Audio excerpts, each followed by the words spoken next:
আমরা পুরুষ মানুষ ভাই, ভাতের সাথে 3 বেলা দুঃখ খেয়ে বাঁচি। হয়তো আপনি প্রশ্ন করতে পারেন, পুরুষ মানুষের আবার দুঃখ কিসের? আসলে আমরা পুরুষ মানুষ দুঃখ পেলেও প্রকাশ করতে নেই, আর দুঃখ প্রকাশ করবই বা কাকে? আমাদের দুঃখ বোঝার মতো মানুষ নেই। আসলে দুঃখ কষ্ট ছাড়া পুরুষ মানুষের জীবন চলে না।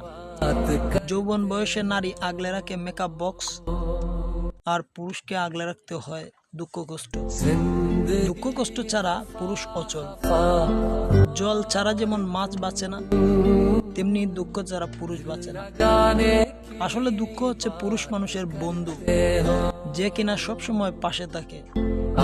হঠাৎ করে যদি কোনোদিন দুঃখটুকু হারিয়ে যায়, সেদিন দুঃখ হারানোর সুখে আবারও দুঃখী হয়ে যাব। কারণ আমরা পুরুষ মানুষ ভাতের সাথে 3 বেলা দুঃখ খেয়ে বাঁচি।